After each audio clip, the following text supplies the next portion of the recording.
Hello everyone. तो भाई आज बात करने वाले हैं कहीं ना कहीं फोर्थ सेमेस्टर के सिलेबस के बारे में, क्योंकि हमने अभी अभी अपना पेपर दिया है कहीं ना कहीं मुस्लिम लॉ का, और हमारा कहीं ना कहीं थर्ड सेमेस्टर खत्म हो चुका है। अब रिजल्ट की तैयारी है कि भाई रिजल्ट में कैसा नंबर आएगा, हमें दोबारा पेपर देना पड़ेगा या कहीं ना कहीं हमारा पेपर अच्छा जाएगा। अगर जो आपने पेपर की वीडियो ना देखी तो भाई आप देख सकते हो जाकर मेरा पेपर कैसे गया। तो भाई अगर मैं पेपर की बात करूँ तो इसमें कहीं ना कहीं हमने फर्स्ट सेमेस्टर, सेकंड सेमेस्टर और थर्ड सेमेस्टर का कहीं ना कहीं बात कर ली है।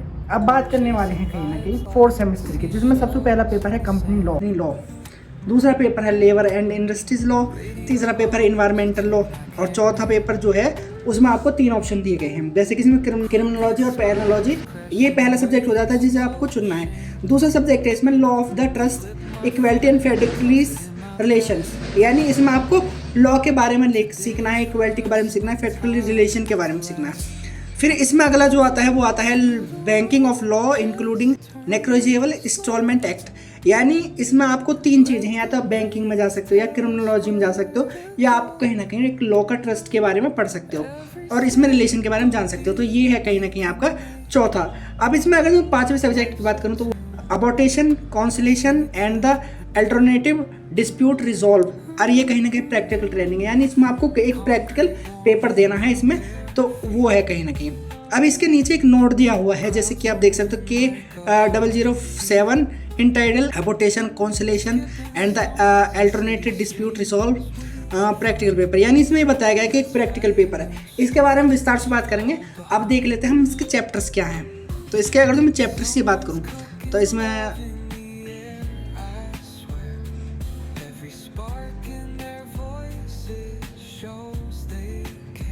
तो भाई ये आगे हैं कहीं ना कहीं फोर्थ के चैप्टर, यानी कंपनी लॉ। कंपनी लॉ में मैंने आपको पहले ही बता चुका हूँ कि कंपनी लॉ में एक बहुत इजी सब्जेक्ट है अगर जो आप पढ़ते हो।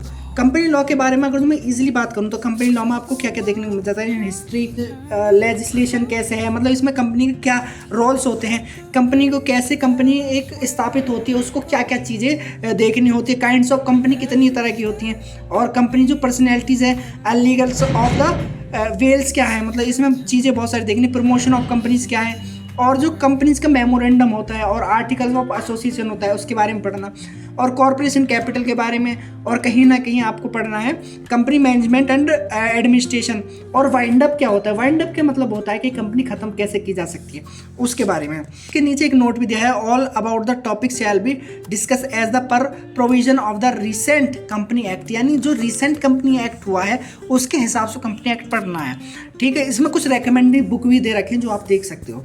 फिर इसके नीचे हम चलेंगे लेबर्स लॉ है। लेबर्स लॉ में abolition of the industries legislation in the India, industry dispute act 1947, यानी जब हमारा भारत आज़ाद हुआ उस समय का कोई एक्ट है, जिसमें देख सकते हो आप स्कोप है, मैन्युफैक्चर है, इंडस्ट्रीज़ है, इंडस्ट्री डिस्प्यूट है, और वर्किंग मैन है, एम्प्लॉयज़ है, authority under of the act, strike है, लुकआउट है, लेआउट है, और ट्रांसफर ऑफ क्लोजर है, इसमें बताना है। फिर तीसरा इसमें trade union act 1926, payment of wages act 1936, workman compensation act 1923, employees provide fund act 1991, maternity benefit act 1961, और जो रीसेंट अमेंडमेंट हो इसके साथ देना है। इसमें कुछ बुक्स भी हैं जो रिकमेंड की हैं, ठीक है। इन्वायरमेंट एक्ट है जिसमें आपको इन्वायरमेंट के बारे में पढ़ना है, तो आप इसमें देख सकते हो मैन लॉ क्या है।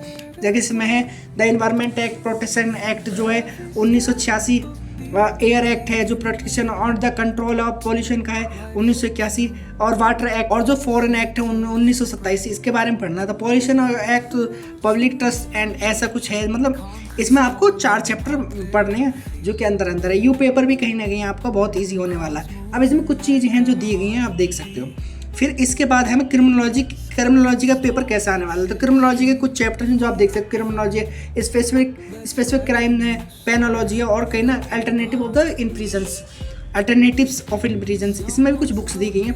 इनमें से आपको चुनना है 3 में से, और एक ये है law of trust, equality and federal relations, equality है, ट्रस्ट है, फेडरल रिलेशन है, और इसमें 2 ही चैप्टर दिए गए हैं, पर आपको इसमें वो दिए गए हैं बाई सब्सट्रैक्शंस इसमें दिए गए हैं, जैसे ABCD आप जितने भी कर सकते हो। इसमें बुक भी रिकमेंडेड है जो आप कर सकते हो। अब बात करते हैं banking of law including negotiable installment act, यानी जो हमारा चौथा पेपर है, इसमें आपको कहीं ना कहीं बैंकिंग के बारे में नॉलेज दी जाती है।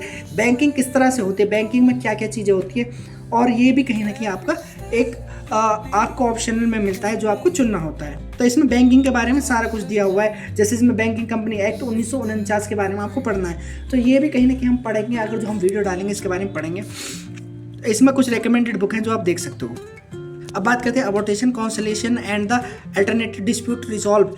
तो इसमें जो चैप्टर्स हैं आपको वो पढ़ने, पहले इसके बारे में देख रहे हैं। जैसे इसमें अबॉर्शन है, फॉरेन अवार्ड्स हैं, कॉन्सलेशन है, रूल्स ऑफ मेकिंग पावर्स हैं, अल्टरनेटिव डिस्प्यूट रिजॉल्व हैं, और टाइप्स ऑफ ADR सिस्टम्स हैं, लोक अदालत है। तो इसमें ये पढ़ना है, लोक अदालत यानी मून कोर्ट होता है, आप वो समझ सकते हो।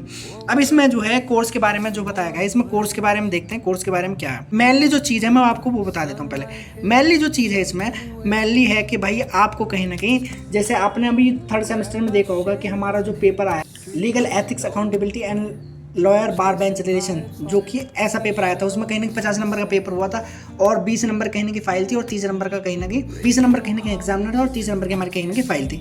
इसी तरह से इसमें भी कुछ आपको देखने के लिए मिल जाता है। जैसे कि आप इसमें देखते हो, पहले तो आपको कहीं ना कहीं एक 50 नंबर का पेपर देखने को मिलेगा, दूसरा आपको कहीं ना कहीं एक जो लोक अदालत है उसमें कहीं ना कहीं प्रैक्टिस करनी होगी, और जो कहीं ना कहीं आपका कोर्स है वो ठप एसोसिएट भी होगा, जैसे कि प्रैक्टिसिंग लॉयर होना चाहिए, रिटायर्ड जज होना चाहिए, या कहीं ना कहीं एक रिटायर्ड लॉ टीचर होना चाहिए। एसोसिएट करेंगे वो आपके साथ, उनके साथ आपको एसोसिएट करना है, यानी उनसे आपको सीखना है, उस बारे में बताया गया है। अब इसमें एक और चीज़ है जो मेन चीज़ मैं आपको बताना चाहता हूँ, इसमें है कि जैसे कि the room instruction shall be lesson on the concept and practice of the abortion, counselling and the alternative dispute of resolve. So student shall be required to maintain the diary of the sessional work, यानी आपको एक diary बनानी है sessional work की कि क्या क्या आपने किया है। और इसमें है for the this paper in which the record of the writing exercise assigned by them, यानी जो राइटिंग एक्सरसाइज भी करनी है आपको इसमें, जो आपको दिया जाएगा इसमें, ठीक है। आपको फील्ड वर्क भी करना है, ट्रेनिंग ऑफ द लोक अदालत करनी है,